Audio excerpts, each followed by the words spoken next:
오늘은 유다의 해결이라는 제목으로 은혜를 나누도록 하겠습니다. 사실 이게 38장이 유명하진 않지만 유명한. 왜 그러냐?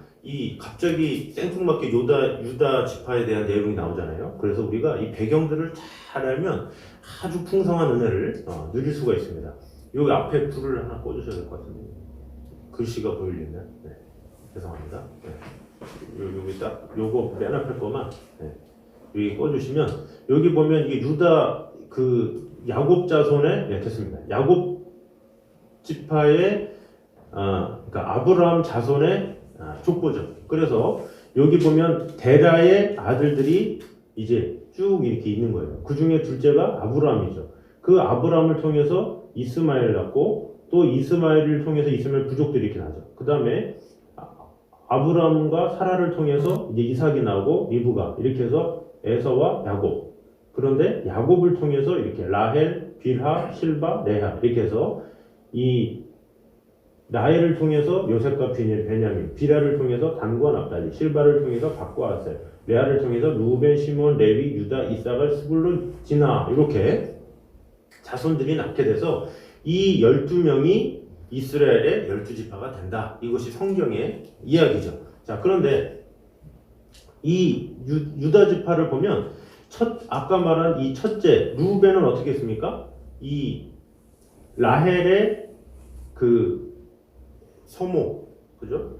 와 동침을 해가지고 어머니의 침상을 더럽혔죠. 그래서 이 족보에 멸함을 당하는 거예요. 예수님의 족보에 길을 오를 수 없게 되는 거죠. 시몬과 레위는 세겜에서 수장들을 이제 물리치는 장면에서 피를 흘렸다. 그래서 이제 제외가 됐어요. 나머지 이제 유다가 있는 거죠. 근데 유다는 어떻게 했습니까? 요셉을 애국으로 팔아버린 장본인이에요. 그러니까 어떻게 보면 형제들은 죽이자 그랬는데 유다가 그래도 그러지 말고 팔아버리자 이렇게 한 거죠. 막내를 살리려고. 그래서 유다는 좀 정의로운 사람이다. 그래서 공식적으로는 제함을 받지 않았기 때문에 그 다음 인물이 유다인 거예요. 그래서 유다를 통해서 이제 족보가 이어지는데 그 유다의 이야기가 오늘 창세기 38장이에요. 그러니까 창세기 38장이 있는 이유는 왜 유다 지파를 통해서 예수 그리스도가 나게 되었는가 그 배경이 나오기 때문에 이 38장이 중요하죠. 자, 그래서 유다는 어떻게 됩니까? 가나안 여인인 수아라는 여인을 만나서 엘과 오난 셀라와 결혼을 낳죠. 그런데 엘은 악해서 죽고 오난은 다말과 계대 결혼이라고 해서 형이 죽으면 형수와 관계를 맺어서 자손을 이어야 돼요. 근데 그것이 기분 나빠서 하지 않아가지고 하나님께서 아껴서 죽여버리죠. 그래서 남은 것이 셀라인데 셀라도 죽겠네. 그렇게 해서 다말한테 너 친정에 가 있어라 이렇게 말을 하는 거죠. 그러다가 이 다말이 친정에 가 있으니까 어떻게 할 수 없잖아요. 자손은 이렇게 막 생겨야 되는데 그래서 자신이 창녀로 변장을 해서 이 유다를 만나서 관계를 맺었는데 그렇게 해서 낳은 게 바로 세라와 베레스다. 그 얘기가 창세기 38장인 거예요. 그래서 이 베레스를 통해서 살몬, 보아스, 오벳, 이세, 다윗왕, 솔로몬왕, 예수 그리스도 이렇게 나가게 되는 거예요. 그래서 이 여인들이 다 기생 라합이고 또 모압 여인 루시고 바세바고 이런 사람들을 통해서 결국에 예수님이 났다. 그리고 예수님의 조건은 참 이런 사람 저런 사람 다 죄인이지만 연약하지만 이방인이지만 그럼에도 불구하고 낫다라는 은혜를 알려주시기 위한 그런 건데 그것에 대한 첫 단추가 바로 창세기 38장의 그 유다와 다말 이야기다 라는 것이죠. 자, 그래서 우리 38장 1절을 다시 한번 보겠습니다. 시작. 그 후에 유다가 자기 형제들로부터 떠나 내려가서 아둘람 사람 시라와 가까이 하니라. 자, 이 아둘람은 우리가 저번 주에 얘기했지만 가나안 지역이라고 그랬죠. 그래서 우상 숭배가 가득한 그런 지역에 갔다. 형제들을 떠나서 가나안 지역에 갔다라는 것은 그곳에 노출이 되었다. 우상 숭배에 노출이 되었다 이렇게 볼 수 있다고 그랬죠. 그런데 그 아둘람이라는 히브리어 뜻이 뭐냐면 은신처, 피난처 이런 뜻이에요. 그러니까 뭔가 이 요셉 가정, 야곱 가정에 무슨 일이 있었는지 도망가듯이 갔다 이렇게 알 수 있는 거예요. 그래서 성경에는 항상 지명에도 이런 뜻이 있기 때문에 이 지명 뜻을 자세히 보면 왜 갔지? 이런 것을 좀 추리할 수가 있죠. 뭔가 이 가족에 무슨 일이 있었기 때문에 좀 도망가려고 피난처인 어떤 그런 것을 하기 위해서 피난하기 위해서 아무래도 형제들은 죽이자 그랬는데 유다는 살리자 그랬잖아요. 이제 그런 과정에서 어떤 트러블이 있었는지 몰라도 피난하는 그런 마음으로 아둘람에 갔다. 했다라는 것이죠. 자, 그런데 그곳에서 가서 어떻게 했습니까? 아둘람 사람 시라와 가까이 하니라 그랬어요. 자, 가나안 사람과 결혼했다는 것은 이 당시 때 큰 파격이죠. 왜 그렇습니까? 아브라함의 아들 이삭이 누구랑 결혼했습니까? 이삭도 그 고향 사람하고 결혼했죠. 그리고 야곱도 고향 사람하고 결혼했어요. 근데 하나님이 진노하신 게 뭐예요? 이스마엘을 싫어했죠. 부모님이. 왜? 이방 여인하고 결혼했기 때문에. 거기서 이방 여인하고 결혼했다는 것은 그냥 국제 결혼만 얘기한 게 아니라 우상 숭배에 동참했다는 뜻이에요. 그래서 악한 거죠. 그러니까 오늘날의 개념하고 완전 달라요. 그러니까 이 당시 때는 이방 여인하고 결혼한다면 그 당시 때의 신들을 내가 받아들인다는 의미가 있는 거예요. 그래서 이스마엘이 악한 게 바로 그거였다라는 거죠. 에서도 야곱과 에서가 있는데 에서는 또 이스마엘 여인들하고 결혼하죠. 그래서 이삭이 슬퍼한 거예요. 왜? 이방 여인과 이렇게 결합했다라는 그런 것이기 때문에, 우상 숭배에 결합했다라는 그것이기 때문에. 그런데 아브라함, 이삭, 야곱 전부 다 자신의 족보의 사람들과 여인들과 결혼했는데 유다만 아둘람 사람 시라와 결혼했다라는 거죠. 이방 여인과 통혼을 했다. 이건 정말로 엄청난 일이다라는 것이죠. 그래서 이 유다의 죄가 여기서부터 시작됐다라는 것이죠. 그로 인해 가나안 여인 사이에 누가 납니까? 엘과 오난과 셀라, 이 세 명의 자녀가 낳게 된다라는 것이죠. 자, 그 다음에 5절 보겠습니다. 38장 5절 시작. 그가 또다시 아들을 낳고 그의 이름을 셀라라. 그가 셀라를 낳을 때 유다는 거십에 있었더라. 자, 셀라를 낳았을 때, 막내를 낳았을 때 유다는 거십에 있었더라 이래요. 굳이 성경에서 그냥 낳았더라 하면 되는데 거십에 있었더라 굳이 강조하는 이유가 뭡니까? 이 거십이라는 뜻이 속이다, 실망시키다 이런 뜻이 있어요. 그러니까 하나님을 속이는, 그러니까 이게 뭔가 이렇게 유다가 모르겠지, 하나님 설마 뭐 이러면서 이렇게 뭔가 이렇게 구속사의 주인공이 돼야 되는데 유다는 이 하나님까지 속이는 그런 모습이 있었다라는 것을 이제 볼 수 있다라는 것이죠. 결국 이로 인해서 저번에 설명한 대로 엘과 오난이 이제 차례대로 죽죠. 그리고 이 당시 계대 결혼의 전통을 통해서 엘과 오난이 죽었어도 셀라를 줘야 돼. 그게 당연한 거야. 자손을 번성시켜야 되거든. 그런데 유다 입장에서는 아니야, 이 셀라까지 죽을 수 있어. 그래서 이제 다말을 이제 처갓집에 이게 보낸 것이다 라는 것이죠. 그래서 다말은 친정으로 갔는데 오늘 본문 12절에 보니까 뭐라 그럽니까? 12절, 얼마 후에 유다의 아내 수아의 딸이 죽은지라. 그러니까 아내가 죽은 거예요. 유다가 자기 아내가 이제 죽은 거고, 그 다음에 위로를 받은 후에 이제 있었던 일이다라는 것이죠. 그런데 양을 치러 가는 길에 유다는 이 창녀인 줄 알았던 며느리 다말과 관계를 맺는 그런 과정이 나오죠. 그러면서 이제 거래를 하죠. 거래를 하는데 뭘 줘야 돼요?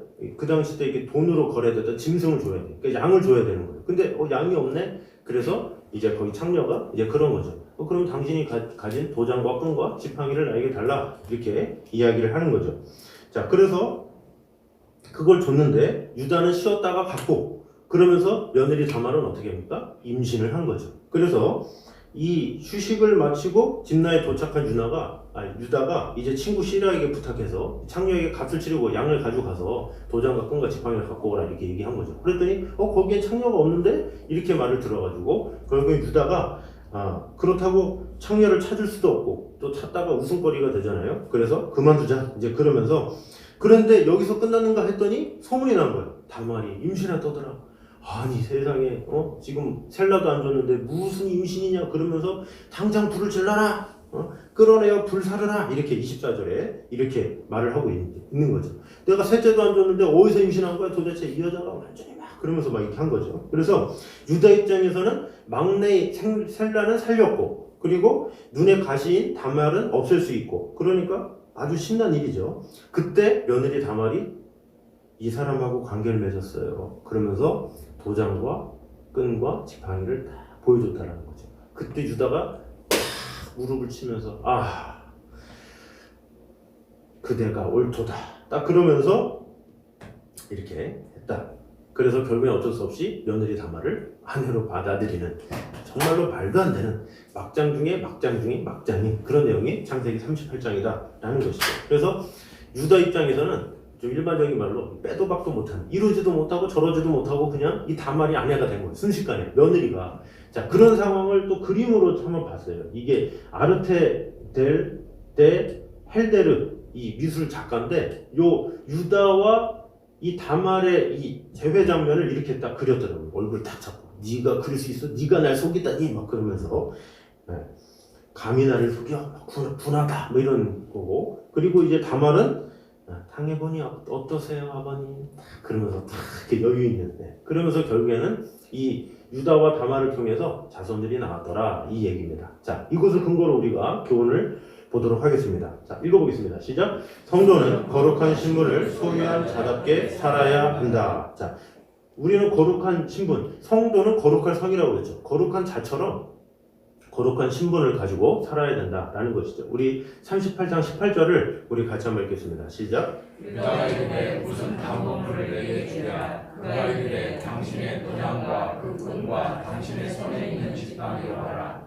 유다가 그것들을 그에게 주고 그에게서 들어가더니 그가 유다로 말미암아 임신하였더라. 아멘. 자, 창녀로 이 변장한 다말이 그녀에게 동침할 것을 이제 요구한 유다한테 화대를 지불하겠다, 값을 지불하겠다라는 표시로 이제 양을 주기 전에 뭐 없잖아요. 그러니까 도장과 끈과 지팡이를 달라 이렇게 얘기한 거죠. 그것을 왜 달라고 그랬습니까?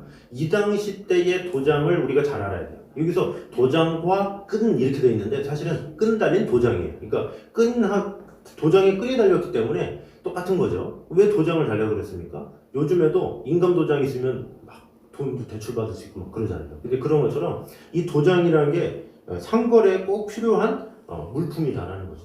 호탐이라고, 히브리어로 호탐이라고 해서 자신의 재력을 상징하는 거예요. 그러니까 자신의 재력 이걸 다 준 거예요. 거기다가 지팡이를 줬다. 이게 뭡니까? 양을 칠 때도 이게 지팡이를 하지만 지도자의 대표가 지팡이야. 그러니까 지도자의 권위는 지팡이에 있어. 여러분 이렇게 만화나 영화나 이럴 때 추장단 나타나면 어때요? 지팡이 엄청 크잖아요. 다른 막 부족들은 막 지팡이가 많아고 막 나이 많아도 이런데 부족 지팡이는 완전 막 이만하고 붕 하면서 막 이게 권위야, 권위. 그 사람의. 그런 것처럼 지팡이를 줬다 이것은 그 사람 족보의 권위를 다 맡긴 거예요. 그러니까 엄청 이 다말이 머리를 되게 잘 쓴 거죠. 당신의 권위, 재력 다 나한테 줘. 이런 얘기를 한 거죠. 어차피 양 갖고 오면 줄 테니까 그렇게 해라. 이런 얘기죠. 그런데 유다는 그거를 이제 순순히 줬다라는 것이죠. 이게 뭡니까? 자신의 신분과 권위를 소홀히 여겼다라는 거예요.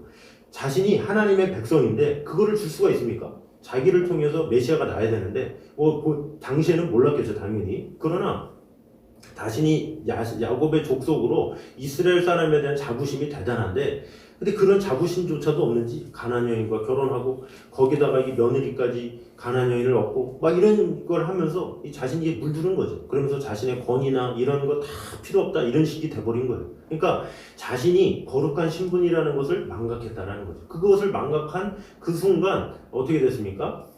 완전히 이게 주위 사람들에게 비난거리가 될 수밖에 없었다라는 것이죠. 그래서 우리 성도들은 하나님의 백성과 제사장으로서 신분과 권위를 존귀하게 여기고 마땅히 거기에 합당한 그런 삶을 살아야 된다라는 것이죠. 나는 성도구나. 나는 주님 앞에 부르심을 받은 자구나. 우리가 많은 직분이 있잖아요. 집사님, 권사님, 장로님, 목사님 많지만 가장 큰 직분이 성도라니까. 성도, 거룩할 성, 성 베드로, 성 바울, 이 성. 그 성 어거스틴 성, 이 성도님 이게 사실 가장 높은 거예요. 우리가 교회 처음 오면 성도님 해야 되고 막 직분을 이렇게 하면서 그 직분에 대한 그러는데 가장 존귀한 이름이 성도라니까요. 성도란 말은 진짜 부들부들 떨리는 거예요. 목사보다 더 이렇게 어떤 거룩한 이름이 목사라는 이름보다 목사는 직위 그냥 직분이죠. 그러나 성도는 아예 거룩한 사람이야라고 딱 부르심을 입는 거예요. 그러니까 아주 이 성도라는 거는 아주 그것을 들으면 막 꺼름칙해야 돼요. 그래서 그 성도의 성, 우리는 왕같은 제사장들이요. 그것이 바로 성도의 성이다라는 거죠. 그래서 우리는 그에 걸맞는 삶을 살아야 함을 우리가 알아야 된다라는 거예요. 유다는 그것을 잊어버렸어요. 그것을 잃어버렸기 때문에 가나안에 갔고, 그것을 잃어버렸기 때문에 가나안 여인과 결혼했고, 그것을 잃어버렸기 때문에 계대 결혼마저 무시하고 하나님의 뜻을 다 무시했다라는 것이죠. 그래서 우리는 항상 나의 신분을 늘 생각해야 돼요. 밖에서 누구를 만나든지 어떤 상황을 하든지 맞아, 난 성도지, 나는 거룩한 성도지, 그것을 계속 이렇게 생각하고 읊조리고 해야 된다라는 것이죠. 그래서 하나님께서 내게 주신 그 직분을 우리가 분명히 알아서 나는 하나님께서 나를 성도, 거룩한 자다라고 세우셨다라는 것을 꼭 기억함으로 말미암아 나의 언행, 행동, 모습 이런 것을 마음을 다해서 다른 사람에게 오히려 덕을 끼치는 그런 자가 되시기를 주님의 이름으로 축원합니다. 자, 두 번째는 읽어보겠습니다. 시작. 하나님의 눈을 두려워해야 한다. 자, 하나님의 눈을 두려워한다라는 거죠. 자, 20절 보겠습니다. 시작. 유다가 그 친구 아둘람 사람의 손에 부탁하여 염소 새끼를 보내고 그 여인의 손에서 단범을 찾으라 했으나 그가 그 여인을 찾지 못하니라. 아멘. 자, 그 친구 아들람 사람의 손에 부탁해서 염소 새끼를 보낸 거죠. 그래서 그 여인의 손에 담보물을 찾으라 한 거죠. 네. 그런데 그 여인을 못 찾았다 이 얘기예요. 자, 유다가 직접 가지 않고 친구를 보낸 건 뭐예요? 왠지 자기가 가면 이 사람 눈에 그럴까봐 또 이게 어떤 그런 것이다라는 것이죠. 이게 사람들에게 알려져서 체면에 손상 갈까 이렇게 생각을 한 거죠. 이게 뭡니까? 유다는 하나님의 사람인데 하나님의 눈보다는 사람의 눈에 너무 신경 쓴 거예요. 하나님, 사람의 어떤 사람들이 어떻게 생각하지? 사람들이 나를 어떻게 볼까? 뭐 이런 생각들, 그런 것 때문에 이 하나님의 백성이지만 하나님을 두려워하기보다는 사람을 두려워했다라는 것이죠. 그래서 사람은 어떻습니까? 사람은 보는 것밖에 할 수가 없어요. 보여지는 것, 그것만 가지고도 그 사람을 그냥 평가할 수밖에 없는 게 사람이죠. 우리가 위인전 같은 거 있잖아요. 위인전 아이들이 많이 보지만 그 중에 막 얼마나 비리가 많고 무슨 일이 많고 얼마나 많아요. 그거 다 씁니까? 위인전에? 오히려 성경에는 다 쓰죠. 뭐 다윗이 행음하고 무슨 뭐 엘리야가 그 우울증에 빠지고 이런 거 다 나와요, 성경에. 네. 근데 위인전은 그렇지 않죠. 왜? 그의 위대하심을 막 높여야 아이들이 그걸 보고 배운다고. 그런데 그것을 다 파헤치기 시작하면 사실 그놈이 그놈이죠. 사람은 다 똑같아요. 근데 그 사람이 다 똑같은데 그 사람에 대한 우리는 자꾸 어떤 신비성, 어떤 저 사람은 다를 거야 라는 그런 거, 저 사람은 아닐 거야 라는 그런 망각, 이런 걸로 말미암아 우리는 자꾸 사람들을 의식하는 그런 게 있어요. 저 사람은 나를 심판하지 않을까? 뭐 사람이 어떻게 심판합니까? 근데 그 사람에 대한 이 망상을 우리는 가질 때가 있다는 거죠. 그때가 언제 생깁니까? 하나님에 대한 존재를 우리가 생각하지 못하면 사람에 대한 두려움이 생기게 돼 있어요. 왜? 하나님 외에는 뭐 사람밖에 없으니까. 그러니까 사람에 대한 두려움 때문에 저 사람한테 잘 보여야 되는데, 저 사람 보는데 어떻게 해야 되는데, 이렇게 마음을 졸이면서 하죠. 그러나 하나님을 두려워하는 사람은 그렇지 않다는 거죠. 그렇다고 하나님 두려워한다고 사람을 무시합니까? 아니죠. 하나님을 두려워하면 사람을 정성을 다하죠. 마음을 다하고. 그래서 우리는 하나님을 두려워하는 자가 되야 된다는 거죠. 하나님을 두려워하면 사람을 두려움의 대상이 아니라 국률의 대상, 돕는 대상, 사랑하는 대상 이렇게 바뀌는 거죠. 그러나 하나님을 두려워하지 못하면 사람을 두려워하는 대상으로 받아들이게 돼요. 사람을 두려워하게 되면 그때부터는 어디 가나 피곤해. 어디 가나 다 사람인데 뭐. 그렇지 않습니까? 이 사람의 눈에 의식하고 그런 것 때문에 이것도 못하고 저것도 못하고 이런 것은 아무것도 못한다라는 것이죠. 그래서 하나님의 백성이라면 하나님께서 나를 어떻게 보실까? 그것이 항상 1순위가 되어야 된다는 것이죠. 하나님께서 나를 볼 때 내가 어떻게 해야 되는지를 생각해야 그 다음 단계가 나오는 거고, 하나님께서 나에게 이분을 만나게 해주셨는데 내가 어떻게 해야 될지를 그 다음 단계가 가는 건데, 사람 자체를 두려워하게 되면 그때부터 그 사람의 성향부터 파악하고 막 여러 가지 그 사람이 우상이 돼가지고 막 일이 막 꼬이는 경우가 많다라는 것이죠. 그래서 우리는 항상 하나님을 두려워함으로 시발점이 돼야 되는 거예요. 그래야 우리는 다음 단계에 갈 수 있다라는 것이죠. 그래서 유다의 실수 중에 하나는 하나님의 시야보다 사람의 눈에 너무 신경이 쓰여 있었다. 그것이 잘못이었다라는 것이죠. 마지막 세 번째입니다. 읽어보겠습니다. 시작. 성도는 회개하는 자가 되어야 한다. 자, 그런데 여기서 우리는 유다가 창녀와 관계를 맺었다. 이게 가장 큰 죄인가? 이게 가장 큰 죄였나? 이렇게 생각할 수 있죠. 그냥 길에 가다가 창녀를 보고 관계를 맺었다. 좀 이상하지 않습니까? 그냥 유다가 그냥 길에 가다가 창녀랑 관계를 맺었대요. 근데 이게 아무리 이렇게 성경을 그냥 봐도 이 길에 가다가 창녀랑 관계를 맺었어. 그래서 났어. 이게 스토리로 생각하면 그런데 이게 과연 왜 창녀한테 갔을까? 이런 생각을 많이 해봤어요. 근데 자, 성경에는 창녀라고 번역되어 있는 이 원문이 두 가지가 있어요. 창녀는 두 가지가 있는데 히브리어로 이사조나라는 게 있고 두 번째는 케테샤라는 게 있어요. 케데샤라고도 하고. 그래서 이 창녀는 두 가지 뜻이 있죠. 자, 그래서 여기 본문에 있는 24절에는 창녀라는 그 단어는 없는데 제가 세번역 성경 보니까 이렇게 나와 있습니다. 한번 읽어보겠습니다. 시작. 석 달쯤 지난 다음에 유다는 자기의 며느리 다말이 창녀짓을 하여 임신까지 했다는 소문을 들었다. 유다가 명하였다. 그를 끌어내서 화형에 처하여라. 자, 여기서 유다는 자기의 며느리 다말이 창녀짓을 하여 임신까지 했다는 소문. 소문이 뭐예요? 사람들의 말이죠. 사람들이 창녀짓 했다 이랬는데 이 창녀짓 할 때 이 창녀가 이사조나예요. 이게 뭐냐? 기생이랑 놀아났다 이런 얘기죠. 이거 완전히 최고의 이 비하를 하는, 이제 유다가 완전히 오늘날로 말하면 사창가에 가서 창녀와 놀아났다 뭐 이렇게 표현하는 거죠.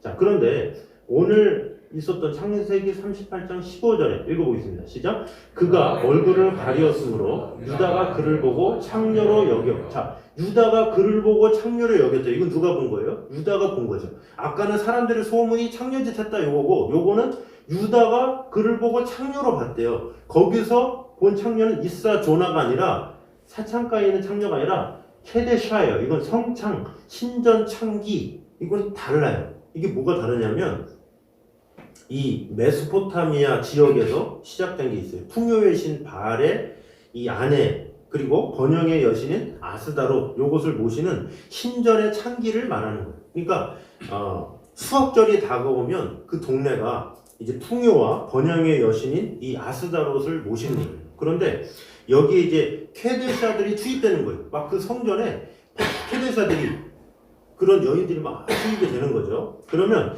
메소포타미아 지역의 전역은 이 국가가 공인한 합법 매춘이 이제 들어서는 거예요. 그러니까 이 케데샤는 나라에서 공인한 거예요. 왜? 풍요를 위해서.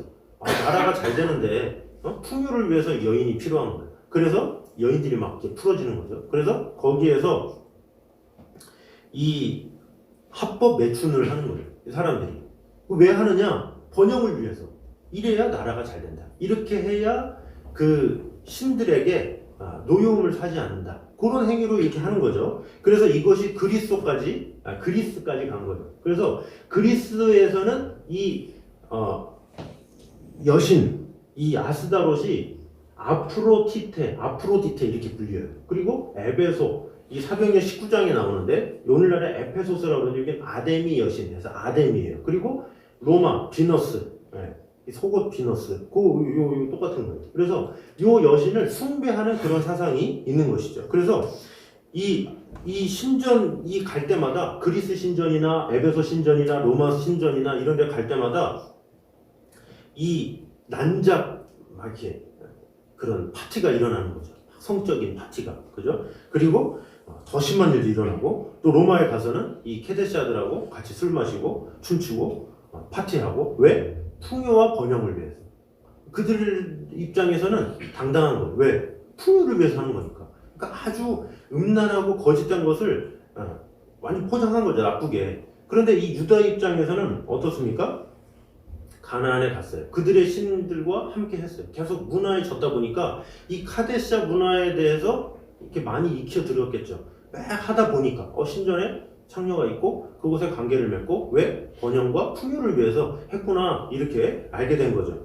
자, 그래서 이 말한 이 아데미 여신, 뭐 비너스 여신, 요 아프로디테 많이 들었잖아요. 그리스 로마 신화 이렇게 많이 들었잖아요. 그래서 이 비너스가 불륜을 통해서 낳은 게 큐피트를 낳았잖아요. 그죠? 큐피트. 그래서 큐피트의 화살 뭐 이래가지고, 화살은 이 가짜 사랑, 뭐 음란의 상징 이렇게 표현하잖아요. 그러니까 이런 모든 것이 다 여기에서 다 시작된 거예요. 자, 그런데 이 유다가 그러면 이 창녀와 관계를 맺은 이유가 뭘까요? 자신은 애들이 죽었죠? 원한이 죽었죠? 살려밖에 없어. 다말 처갓집에 있어. 자손은 번성해야 돼. 뭔가 자신은 나이가 많어. 그러니까 아내는 죽었고 누군가를 만나서 뭔가를 해야 되는 상황인 것 같기도 하고 알지도 못해. 그래서 어떻게 됩니까? 기도하러 간 거죠. 이들 가나안 사람이 생각하는 기도인 거예요. 자신의 성욕과 더불어서 기도까지 할 수 있는. 그러니까 아주 이 음란한 사람에게는 맞춤인 거죠. 기도까지 할 수 있고 음란하게 할 수 있고. 그래서 이 여인에게 가서 기도한 거예요. 풍요하게 하게 해주세요. 그러면서. 그러니까 청녀들이 뭐라고 그러겠습니까? 기도 제목이 뭡니까? 기도 제목이 뭐냐고. 그러면서 관계를 맺는 거예요. 그러니까 아주 타락한. 그러니까 유다 입장에서는 뭐예요? 다른 신을 찾은 거예요. 이 청녀와의 이 관계를 통해서 카데샤를 통해서 풍요의 신한테 가서 우리 좀 풍요하게 해주세요. 뭔가 자손이 이루어져야 되는데 아버지는 아들이 12이고 딸이 하나였는데 나는 아들이 셋이었는데 둘 죽고 하나 남았고 며느리 다말도 지금 친정 보내고 아무것도 없네요. 요런 강구 이것이 지금 유다가 다말에게로 들어갔더라 거기에 다 들어있는 것이다 라는 것이죠. 그래서 이 유다는 지금 그 행동을 한 거예요. 하나님을 멀리하고 이 청녀를 통해서 풍요를 외치고 자신의 번성을 강구했다라는 것이죠. 그것이 하나님 보시기에 가장 악했다라는 것이죠. 자, 그래서 10계명 첫 번째가 뭡니까? 너는 나 외에는 다른 신을 섬기지 말라. 그것이 가장 악한 거였다라는 거죠. 솔로몬이 악한 게 뭐예요? 1000명의 여인이 있었다가 악해요? 아니죠. 1000명의 여인이 있었다가 아니라 그 여인들의 신을 솔로몬이 받아들였다. 그게 악한 거예요. 받아들였다는 게 뭐예요? 하나님 외에 다른 신을 섬기게 되었더라. 이것이 가장 큰 악이다 라는 것이죠. 그러니까 세상에서의 가장 큰 죄는 뭐예요? 하나님만 의지하고 하나님만 바라봐야 되는데 하나님 외에 다른 것에 의지하는 것. 이것이 바로 우리에게 있어서 이런 음란한 행동이 될 수 있다는 거죠. 뭔가 내 자녀에게 모든 것을 걸고 있고, 그죠? 뭔가 이렇게 내 돈에다가 모든 것을 걸고 있고, 뭐 하나님만 의지하기보다는 우리가 순간순간 의지하는 것 이런 것이 하나님 외에 다른 것이 되면 그것이 바로 우상숭배가 될 수 있다라는 것이죠. 자, 그런데 그럼에도 불구하고 이 유다가 예수님의 족보에 오른 이유가 뭐겠습니까? 우리 26절 한번 읽어보겠습니다. 시작. 유다가 그것들을 알아보고 있을 그는 나보다 옳도다. 내가 그를 내 아들 셀라에게 주지 아니하였으므로다 하고 다시는 그를 가까이 하지 아니하였더라. 자, 그는 나보다 옳도다 했고 내가 그를 아들 셀라에게 주지 아니하였음이로다 깨달았고 다시는 그를 가까이 하지 아니하였더라. 결단해서 다시는 하지 않았다라는 것이죠. 사람은 다 죄인이고 다 연약하지만 모든 사람이 죄를 범하였음에 하나님의 영광 이르지 못하더니지만 사람의 연약함을 인정하느냐 안 하느냐는 엄청난 차이가 있다는 거죠. 베드로와 유다의 차이가 뭡니까? 가룟 유다의 차이. 베드로는 회개를 했고 유다는 회개하지 않았다라는 차이죠. 악을 저지르면 베드로가 더 많아요. 예수님 부인했죠? 도망갔죠? 그리고 또 예수님한테 또 가지도 않았죠? 아주 여러 번 도망간 사람이야. 그런데 유다는 어떻게 보면 팔아넘긴 걸 한 번이에요.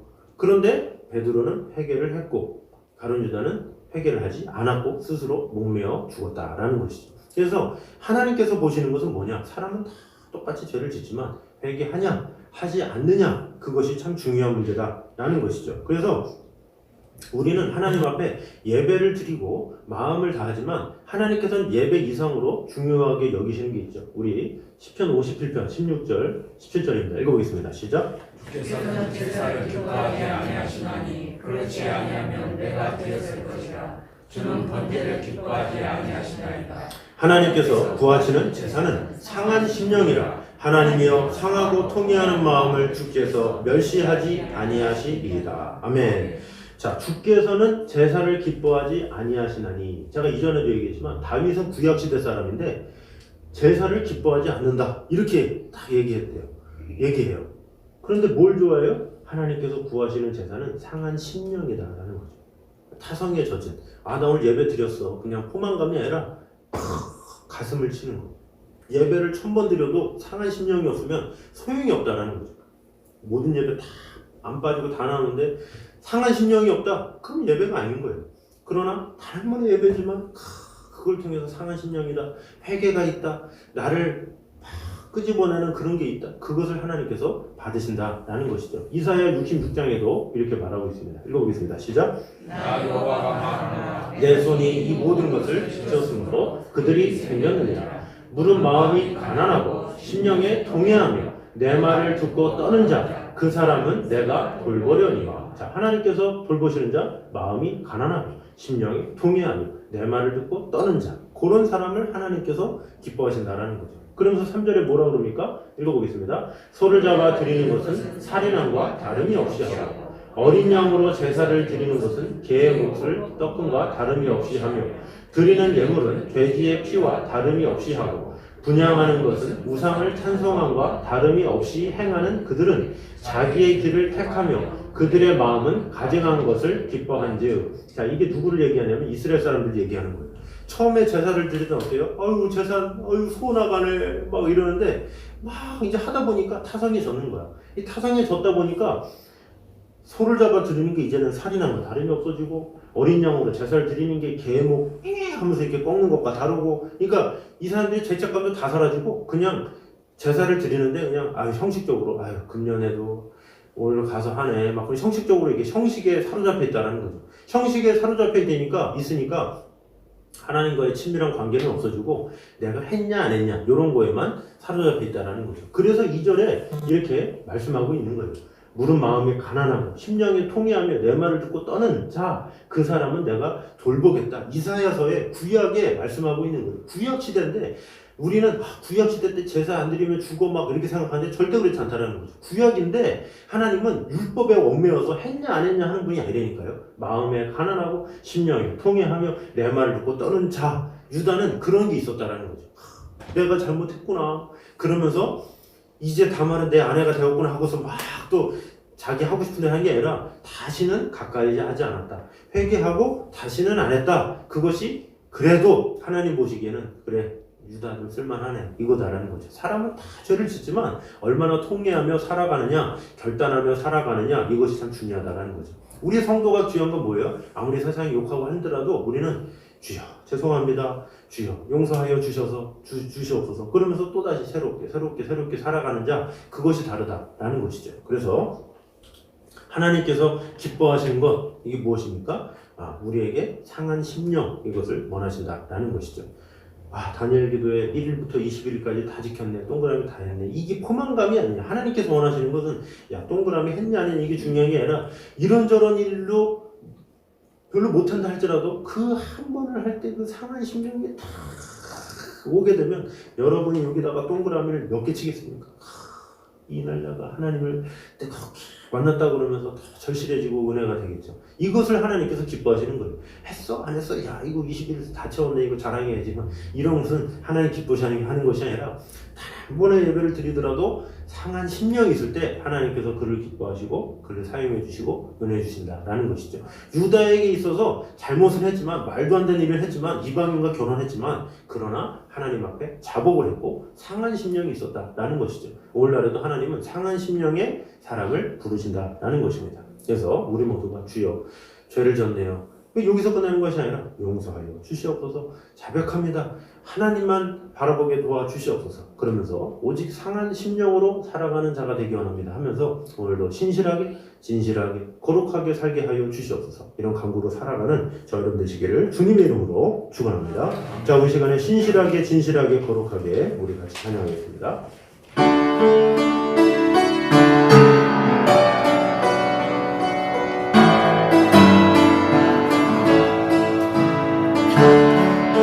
신실하게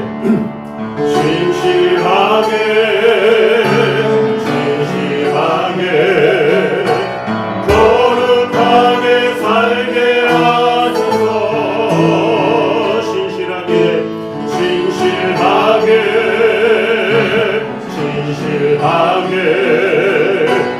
거룩하게 살게 하소서. 우리 한 번 더 고백합니다.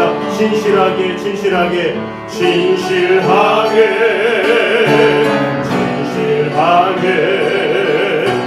거룩하게 살게 하소서. 진실하게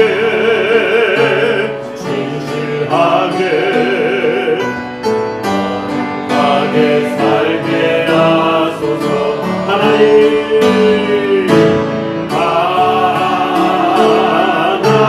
하나님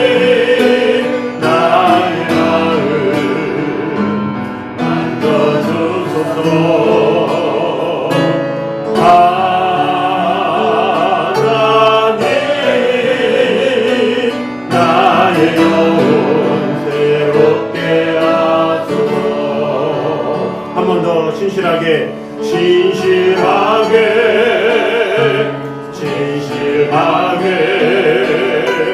거룩하게 살게 하소서. 신실하게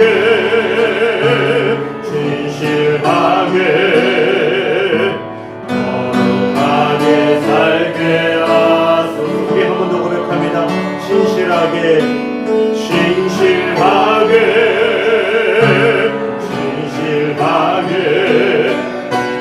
거룩하게 살게 하소서.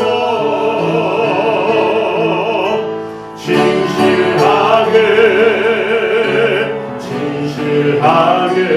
거룩하게 살게. 우리 다 같이 일어나서 고백합니다.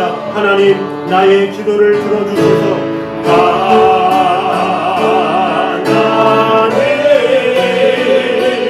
나의 기도 들어주소서.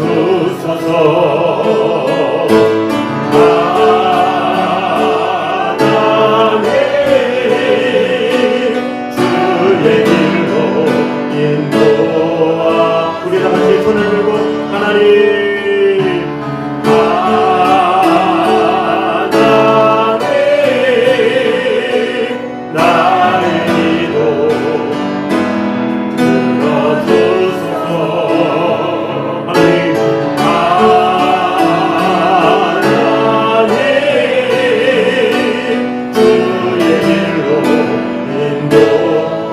통일하는 심령으로 한 번 더 고백합니다. 하나님, 나의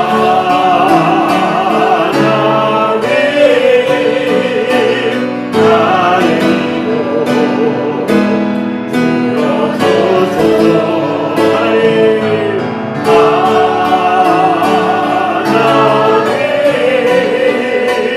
주의 길로 인도하소서. 우리 시간에 한 목소리로 같이 기도하도록 하겠습니다. 주님, 저는 주님 앞에 늘 연약한 죄인입니다. 하나님 외에 다른 것들을 숭배할 때가 너무나도 많이 있습니다. 돈을 숭배할 때가 있고, 내 자녀를 숭배할 때가 있고, 나 자신을 숭배할 때가 있었습니다. 주님, 그러나 회개합니다. 이 시간에 통회하는 마음을 허락하여 주시옵소서. 예배의 횟수가 아니라 얼마나 내가 통회하는 마음을 가지고 살아가느냐를 하나님은 기뻐하심을 오늘 보게 되었습니다. 주님, 오늘도 이 순간에 통회하는 자가 되게 하여 주셔서 나의 삶이 물질이 아니라, 내가 아니라, 자녀가 아니라 오직 하나님만을 의지하는 자가 되게 하여 주시옵소서. 이렇게 한 목소리로 같이 기도하도록 하겠습니다. 살아주신 감사합니다. 아버지 하나님, 정말 주님께서 지켜주시고 역사하여 주시옵소서. 오늘도 진실하고 거룩하게 사랑하는 자가 수 있도록 축복해 주시고 함께하여 주시옵소서. 아버지 하나님의 은혜만이, 아버지 하나님의 사랑만이 믿음할 수 있도록 지켜주시고 역사하여 주시옵소서. 우리와는 언제나 하나님의 은혜가, 하나님의 사랑이 우리 안에 믿음할 수 있도록 역사하여 주시옵소서. 오직 하나님께서 우리에게 찾아오셔서 우리에게 은혜 주셔서 오직 상한 심령으로 주님만을 바라보며 나아가는 자 될 수 있도록 지켜주시고 함께하여 주시옵소서. 오직 성령의 충만함으로 주님만을 바라보며 나의 연약함을 주님 앞에 내려놓고 회개하며 사복하며 하나님의 은혜 가운데 구할 수 있도록 지켜주시고 역사하여 주시옵소서. 아버지 하나님의 은혜가, 아버지 하나님의 사랑이 가득 넘칠 수 있도록 주여 지켜주시고 역사하여 주시옵소서. 오직 주의 길로 인도함을 받는 자가 될 수 있도록 인도하여 주시옵소서.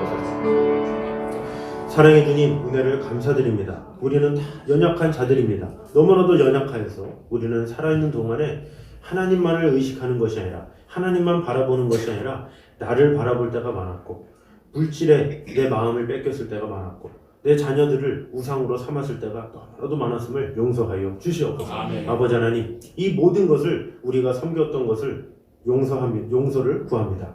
아버지 하나님, 통회하는 심령으로 주님 앞에 나오기 원합니다.